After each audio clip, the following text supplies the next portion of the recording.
Hello everyone, मैं शशिकांत आप सभी का स्वागत करता हूं मेरे यूट्यूब चैनल इंस्टा ज्ञान में।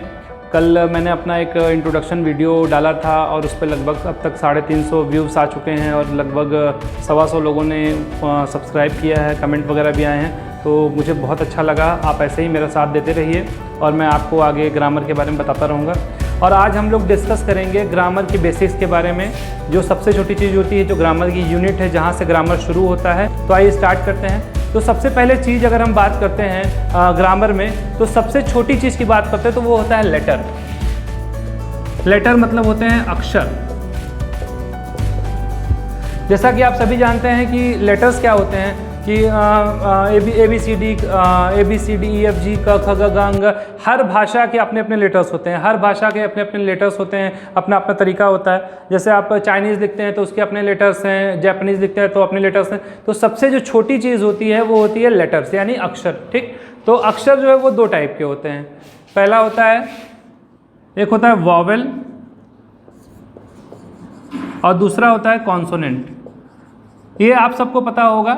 ओके, तो अब पता है तो, लेकिन हमको ये नहीं पता होगा डिफरेंस क्या है वॉवेल और कॉन्सोनेंट में। वॉवेल को हम हिंदी में बोलते हैं स्वर। वॉवेल का मतलब ये है कि बिना वॉवेल के हेल्प के कोई भी वर्ड हम नहीं बना सकते। ठीक है, आप अपना नाम, किसी का भी नाम अगर डालते हैं, किसी का भी कोई भी नाम लिखते हैं, कोई भी दुनिया में नाउन लिखते हैं, तो उसमें A-E-I-O-U ये जो 5 वॉवेल हैं, इसमें से कोई ना कोई वॉवेल अवश्य यूज़ होगा, नेसेसरी है उसका। बिना वॉवेल से कोई भी वर्ड बन ही नहीं सकते। ऐसे ही हम हिंदी में अगर देख लेते हैं तो अगर हम बात करते हैं अ से लेकर के अह तक, अ से लेकर के अह तक, अगर हम बोलते हैं क, तो क में देखिए अ आ रहा है, क, का, आ, की, ई, की, बड़ी, कू।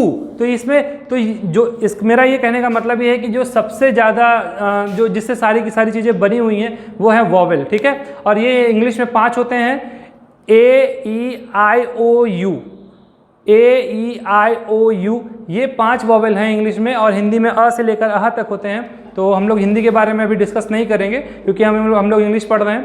तो सबसे छोटी चीज़ होती है लेटर्स होते हैं। ओके, तो लेटर्स होते हैं और उसमें 2 टाइप के होता है, एक वॉवेल है और एक कॉन्सोनेंट है। A-E-I-O-U ये वॉवेल्स हैं और बाकी जो भी बचे हुए हैं B-C-D वॉटेवर जो भी चीज़ें हैं वो आएंगे आपके कॉन्सोनेंट में। दूसरी चीज़ जो आती है लेटर के बाद वो होते हैं वर्ड, उसको हम बोलते हैं शब्द। ओके, तो मैं आपको लिखूंगा यहाँ पे, वर्ड हो गए, इसको बोलेंगे शब्द।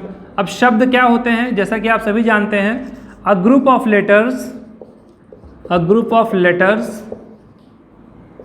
Are called words. मतलब अक्षरों के समूह को हम शब्द बोलते हैं, और वो समूह कैसे हो, एक अरेंज क्रम में हो।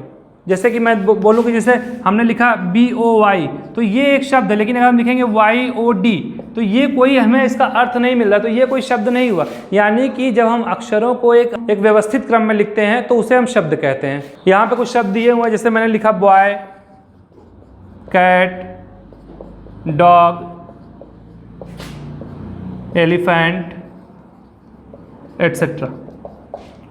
तीसरी चीज़ जो आती है वर्ड के बाद, उसको हम बोलते हैं फ्रेज। फ्रेज मतलब वाक्यांश। आप लोगों में से बहुत सारे लोगों ने इसका नाम सुना होगा और बहुत सारे लोगों ने नहीं सुना होगा, तो इसलिए मैं इसको जो है कि फिर से बताऊंगा। वाक्यांश मतलब होता है वाक्य का अंश, जो एक सेंटेंस होता है उसके जो कुछ पार्ट्स होते हैं उनको हम फ्रेज बोलते हैं। इसका डेफिनेशन मैं लिख देता हूँ यहाँ पे, जैसे कि a phrase is a word which gives us meaning but not a complete meaning। इसका मतलब ये हो गया कि हमको मतलब या हमें कोई शब्दों का कुछ अर्थ बताता है लेकिन पूरा अर्थ नहीं बताता। जैसे कि मैं बताता हूँ, जैसे हमने लिखा एग्जाम्पल, इन द ग्राउंड या एट द इवनिंग या थ्रू द बाइक। अब देखिए यहाँ पे ये तीनों एग्जाम्पल्स लिखे हुए हैं, इसका मतलब ये है कि ये हमें अर्थ दे रहा है लेकिन पूरा अर्थ नहीं दे रहा है। थ्रू द बाइक पता चल रहा है बाइक के द्वारा, लेकिन क्या करना है नहीं पता। ठीक, और जैसे यहाँ पे इन द ग्राउंड, तो मैदान में, इन द ग्राउंड को अगर हम देखें तो मैदान है, ठीक, लेकिन उसमें क्या हमको पूरी चीज़ें नहीं बता रही हैं। तो ये हो गया फ्रेज। ओके। फ्रेज के बाद आता है क्लॉज। क्लॉज आप लोगों ने, बहुत सारे लोगों ने सुना होगा। क्लॉज क्या होता है मैं बता देता हूँ आपको। सो क्लॉज के बारे में अगर हम बात करते हैं तो अ क्लॉज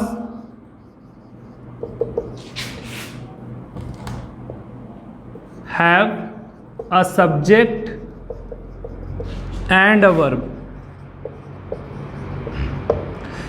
तो इसका मतलब ये है कि जिसमें सब्जेक्ट और सिर्फ वर्ब होगा, सिर्फ सब्जेक्ट और वर्ब। जैसे मैंने बोला राम इज गोइंग, ठीक है, तो ये एक क्लॉज हो गया। या शी ईट्स, ये भी क्या है, एक क्लॉज है। देखिए इसमें ऑब्जेक्ट या कॉम्प्लीमेंट वगैरह चीज नहीं है, सिर्फ और सिर्फ सब्जेक्ट है और वर्ब दिया गया है। यहाँ पे सिर्फ सब्जेक्ट और वर्ब दिया गया है, तो ये है क्लॉज। अब इसके बाद आता है सेंटेंस। अगला टॉपिक हमारा है सेंटेंस, जिसको बोलते हैं वाक्य। ये है सेंटेंस, इसको हिंदी में कहते हैं वाक्य। अब इसके बारे में हम लोग नेक्स्ट क्लास में पढ़ेंगे। Thank you.